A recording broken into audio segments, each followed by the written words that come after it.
Baptiste Beaulieu confirme son talent de tricoteur d'histoire, de brodeur de la vie.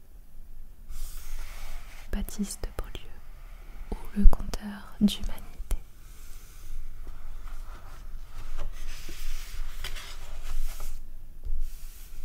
Celle qui l'attendait.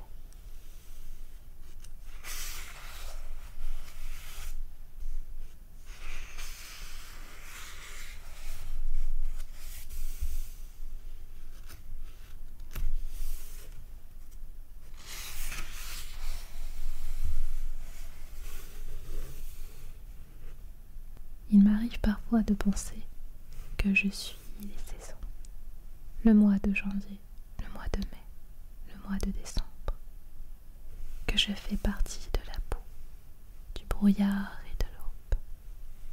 Virginia Woolf. Quiconque nous parle de sa solitude nous parle de nous. L'homme a ses sous-bois où personne ne s'aventure, pas même lui. Mais qui sont là, la nuit de l'enfance, les échecs, les renoncements, le brusque émoi d'un nuage au ciel. Simone de Beauvoir.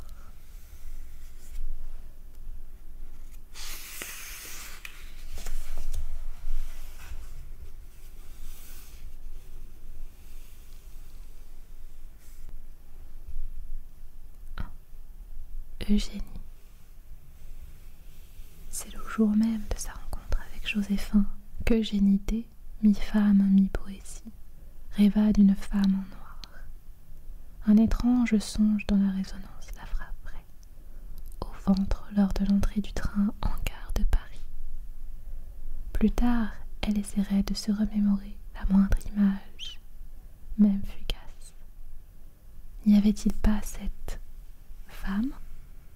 Oui, cette femme de dos, vêtue d'une robe de toile sombre.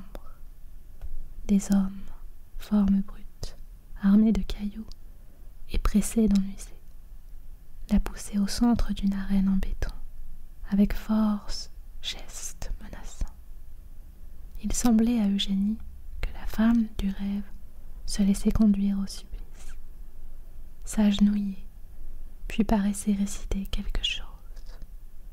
Un long monologue, mais c'était dur à dire. Eugénie ne se souvenait même pas de ses traits. Ensuite, un jeune homme en larmes levait une main tenant une grosse bière ronde et jaune. Puis dans un long mouvement parabolique, impossible d'en raconter davantage, Eugénie s'était éveillée en sursaut, craignant de reconnaître dans les visages des passagers du train certains des hommes apparus au cours de ce si mauvais rêve.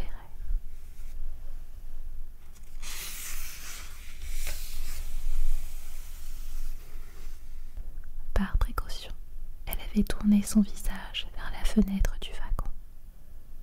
En cas de besoin, tournez toujours votre visage vers une fenêtre. Elles sont les sorties de secours, de l'être, de l'âme que le génie humain a eu la sagesse inconsciente de poser dans toutes ses constructions. C'était un joli soir pour jouer ses 20 ans et se laisser entièrement surprendre par la vie. On entendait au loin des gorges se pincer, qui des cris de joie, qui des sanglots, on ne savait pas trop. Et les fleurs au balcon paraissaient belles. Il ne manquait même pas une hirondelle. Eugénie, mi-femme, mi-poésie, arrivait à Paris. Elle avait commandé une voiture. Le chauffeur l'attendait sur le quai. C'était un joli soir pour jouer ses 20 ans, quand il se mit soudain à pleuvoir.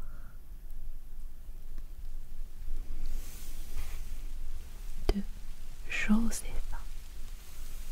La première fois que Eugénie l'aperçut, Joséphin portait un drôle de béret en cavette, un pantalon beige à large ceinture et une veste d'intérieur blanche, vieillotte, en morleton, beaucoup trop grande. Eugénie, elle, traînait une vieille valise sur le point de craquer. tête de train, au milieu des flots des voyageurs. Il l'attendait, une pancarte à la main, où on pouvait lire inscrit au marqueur noir: Eugénie D.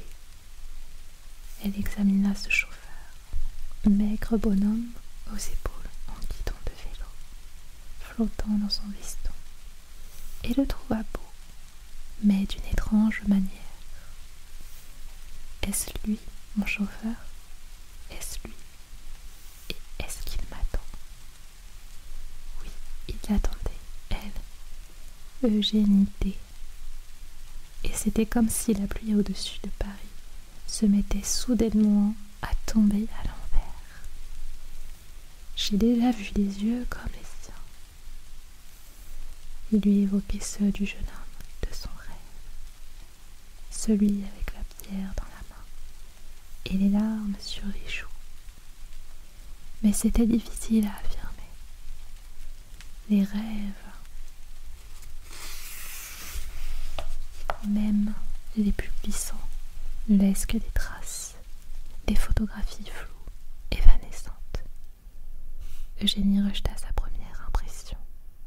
Le garçon de son rêve n'était-il pas plus jeune et moins grand? Était-ce seulement des yeux verts? Se souvenait-elle distinctement de ses traits? Non.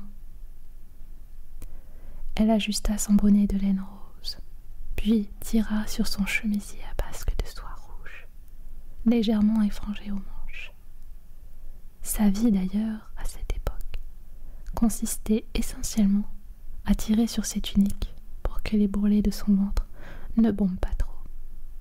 Ça et oublier des mots courants, se passionner pour les horloges et inventer des objets inutiles, bizarres mais géniaux.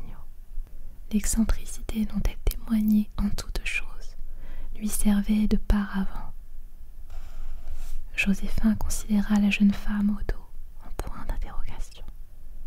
Délicieuse cambrure, en train de se débattre avec sa tenue.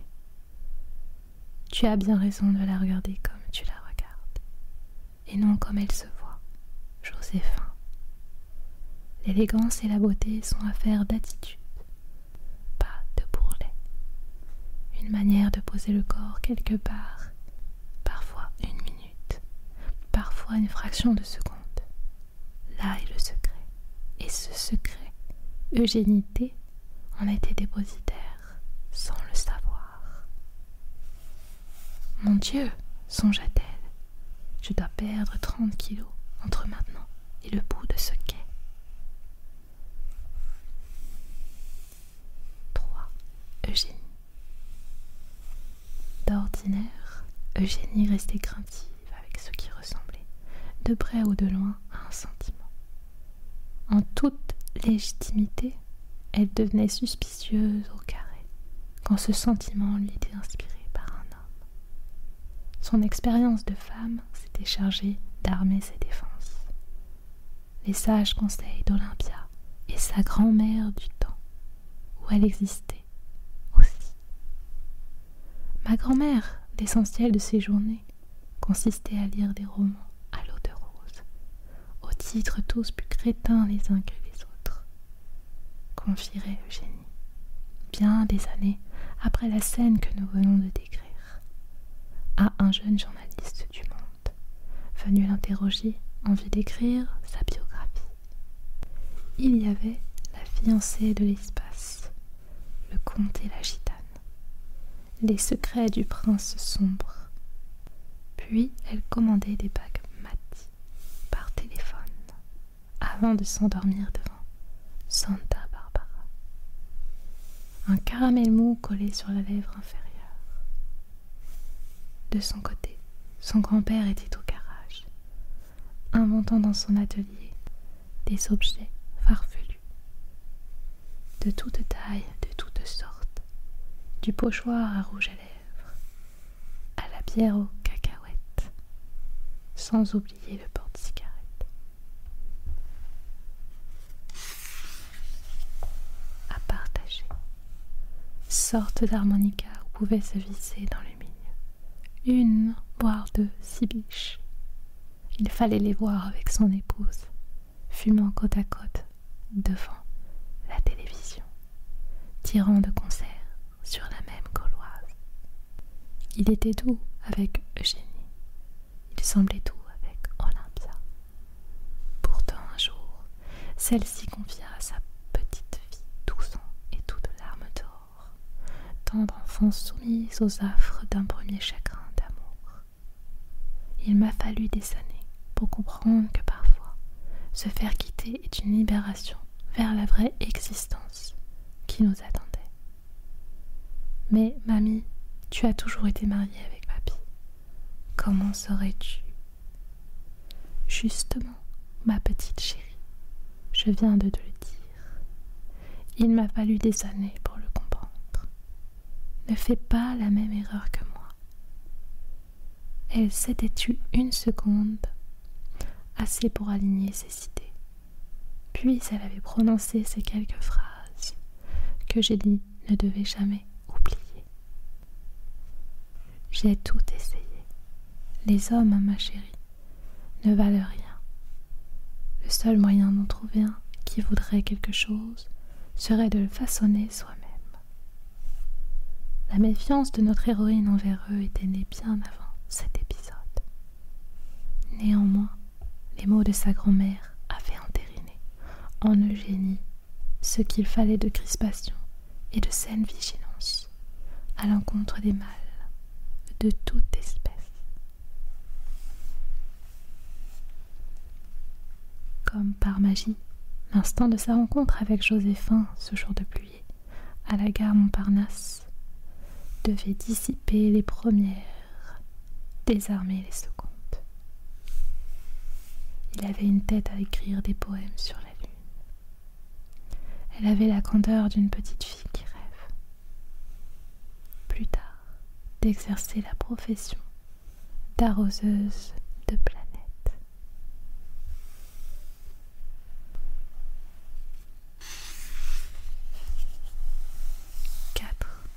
Joséphin. Eugénie avait continué de suivre le bord du quai, dépassant un chef de gare à la casquette blanche et vernie. Le garçon en noir n'avait pas bougé, et 19 heures sonnèrent à l'horloge de la gare, quand elle parvint à sa hauteur. Ils restèrent à se fixer bêtement, plantés devant la voiture de tête. Habituellement, Eugénie ne disait pas bonjour. Elle disait « Salut ». Bonjour lui semblait une sorte de prise de risque inconsidérée. Que savait-on de la personne en face de nous? Peut-être vivait-elle la pire journée de sa vie. Eugénie confondait son cas avec celui de tout le monde. Personne ici-bas n'était aussi malheureux qu'elle à cette époque. « Votre voiture est garée au parking, monsieur ?» Il pensa « Je dois arriver à lui parler. » Y arriver absolument. Il n'y arriva absolument pas. Alors il opina du chef, remonta le cache-colle à bois qui protégeait sa gorge des courants d'air, et ils avancèrent au milieu de la foule, laborieusement, effarés tout du long, sans rien voir du dehors. Ils ne remarquèrent ni cet homme au cagnotier bleu qui dégustait un pastis au buffet de la gare, en les fixant tristement, ni cet agent qui traînait un chariot de bagages sur leurs traces, en maugréant. Ils vont se pousser, oui ou non? Ils ne se poussèrent jamais. Un grand silence s'était glissé entre eux, de ces épaisseurs droites, qui rendent tout premier duo remarquable. Un silence que Génie se sentit obligée de briser, lorsque Joséphin lui prit délicatement son bagage des mains, pour le porter à sa place. Mon grand-père prétendait que les fantômes se débusquent particulièrement dans les marinas, les aéroports ou, comme ici, les gares. Vous croyez aux fantômes, monsieur? Le temps passe et n'efface pas toutes nos marques. Vous y croyez à ça? Elle n'avait jamais vraiment su briller par son sens de l'à-propos, c'est vrai. Quoi, parle-t-on de fantômes lors d'une première rencontre? Joséphin se taisait, saisi par la douceur de sa voix, et par la peur un peu aussi. C'était de toutes les angoisses la pire de toutes. Ne jamais revoir la femme qu'on espérait depuis des années. Cette femme-là, parce qu'elle était l'étrangeté même. Je t'ai attendu, Eugénie. Et qu'en manière d'étrangeté, il n'était pas mal non plus. Ils s'avançaient, les yeux rivés droit devant eux. Je t'ai tellement attendu. C'est la fin de ma lecture, avec celle qui l'attendait. J'espère que cette nouvelle lecture avec un nouvel auteur vous a plu, mais également que vous vous sentez plus apaisé en ayant regardé ma vidéo. Si vous avez eu une journée compliquée ou des contrariétés, du stress ou l'envie de dormir par cette lecture, alors j'en suis ravie.